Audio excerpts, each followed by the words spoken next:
Bonjour à tous, ici Mayolek. J'avais dit que je vous parlerais de la série animée Hercule en détail, épisode par épisode, et ben voilà, Herculogue. Parce que je n'ai aucune imagination.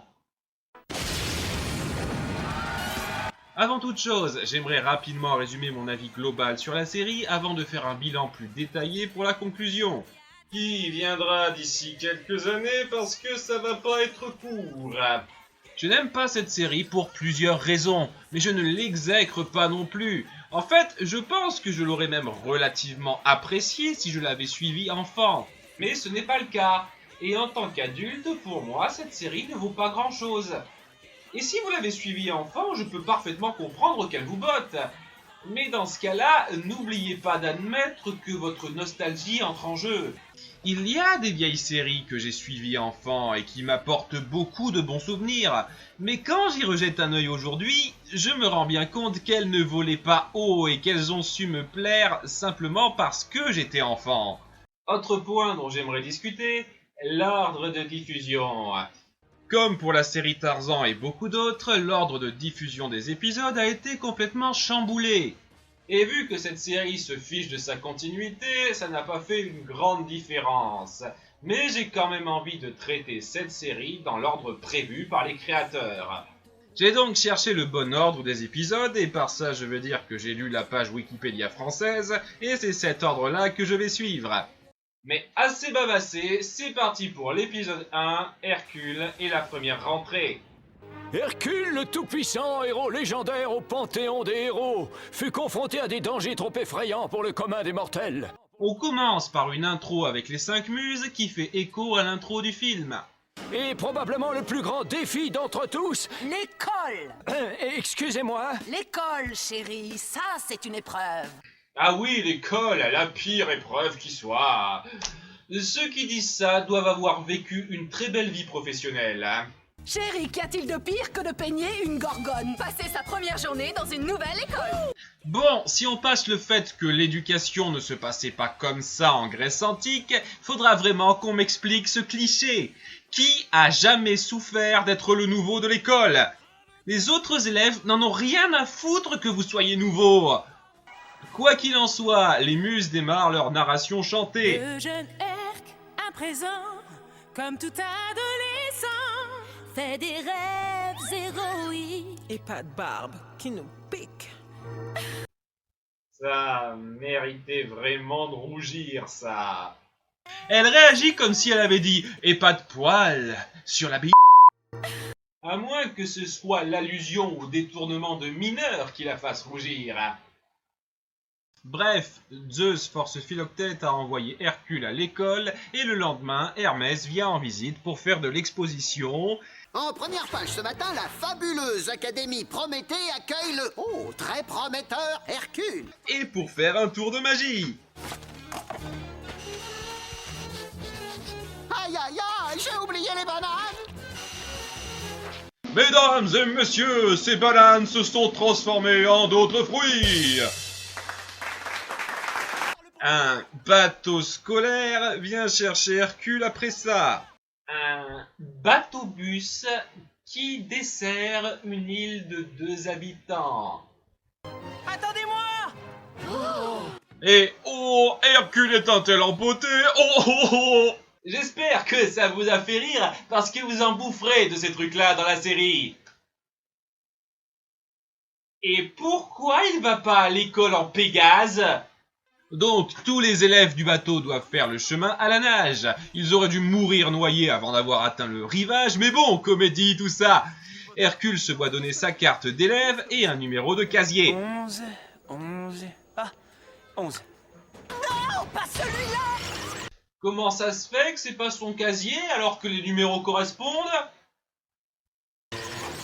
C'est le vestiaire de Pandora. C'est quelqu'un de compliqué.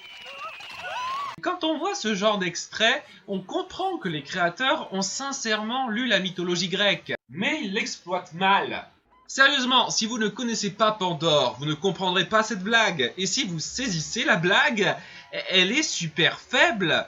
L'histoire de Pandore est vraiment tragique, et en faire une référence gaguesque rapide aussi pauvre, ce n'est pas drôle. Et c'est insultant. Si vous vouliez faire un gag autour de Pandore, pourquoi ne pas, par exemple, la montrer faire sa curieuse en voyant un objet dangereux qu'elle trouve sans montrer le résultat? Ça aurait été nettement plus fin. Et en parlant de ça, après un montage, on fait la connaissance d'Icare et Cassandre. J'ai déjà donné mon avis sur eux, mais je vais plus m'étendre sur cette dernière et une remarque qu'on m'a faite. Oui, dans la mythologie grecque aussi, personne ne prend ses prémonitions au sérieux. C'est une malédiction. Et c'est vraiment tragique. En faire un gag, ça peut marcher, mais il faut bien traiter ça. Ce qui n'est pas le cas ici. La plupart de ces scènes de prémonition sont soit ridicules, soit n'apportent rien. Ce qui est dommage, car elle a un caractère sympathique. S'il n'y avait pas ce mauvais gag récurrent et la dynamique de couple chiante entre elle et Icare, j'apprécierais beaucoup ce personnage. Quoi qu'il en soit, qu'est-ce qu'elle nous prédit là? Je vois un désastre à la cafétéria. Je vois le toit s'effondrer sur le nouveau. Oh, la belle affaire! C'est pas la première fois que ça lui arrive. Hercule fait aussi la connaissance d'Adonis, le prince tyran de l'école qui se sert d'Icare comme faire-valoir.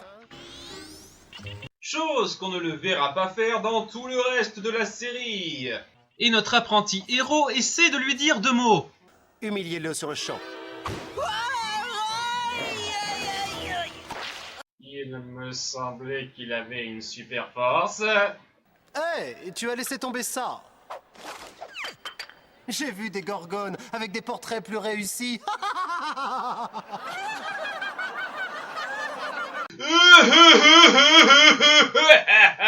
On est tous tellement unidimensionnels. Je devrais me moquer de ce que pensent les autres.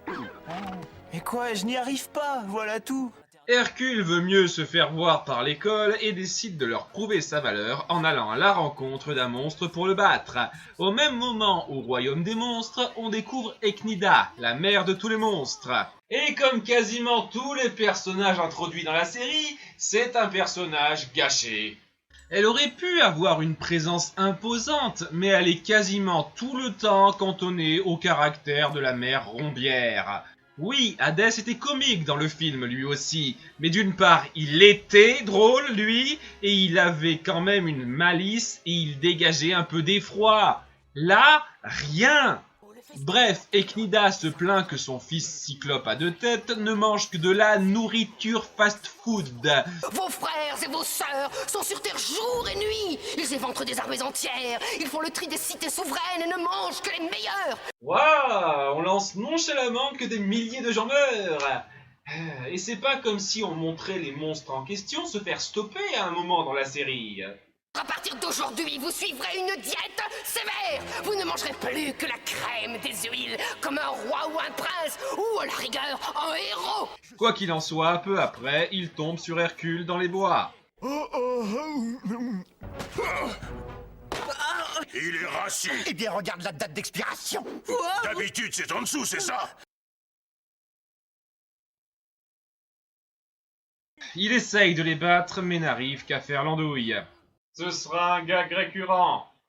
Et sa carte les mène vers l'Académie Prométhée. Parce qu'ils étaient si cons qu'ils marchaient sans savoir où aller. Je sais que c'est censé être fait exprès pour faire rire, mais c'est pas drôle. C'est juste con.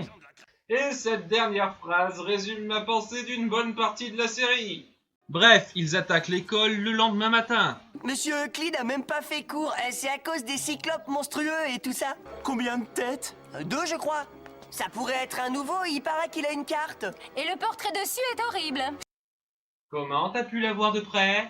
Le Cyclope à 2 têtes veut manger Adonis car c'est un prince, mais Hercule intervient et arrive à leur botter les fesses.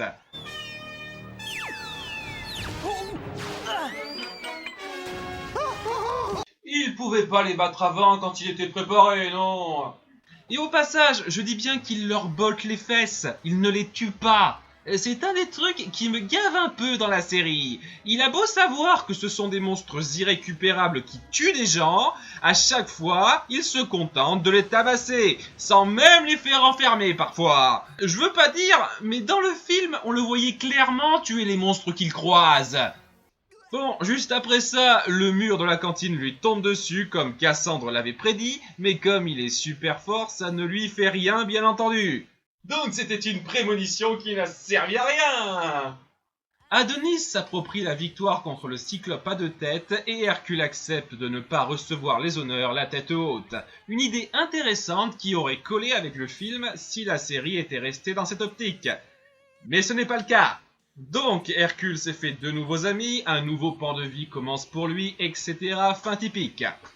Cet épisode d'introduction illustre parfaitement la série. Du potentiel gâché, des gags stupides et une histoire qui aurait pu être plaisante si elle avait été mieux gérée. Mais pas une complète perte de temps non plus, avec des idées intéressantes et 2-3 gags sympathiques dans le tas. Tout ce que je sais, je le tiens de la rue. L'école des coups durs. Et depuis que je t'entraîne, j'ai l'impression de reprendre des cours particuliers. Si vous voulez vous forger votre propre opinion sur la série globale, regardez cet épisode et votre impression sera sans doute celle que vous devriez avoir sur toute la série. Quoi qu'il en soit, c'est fini pour aujourd'hui. Les prochains Herculogues devraient être un peu moins longs. Merci d'avoir regardé. Bye.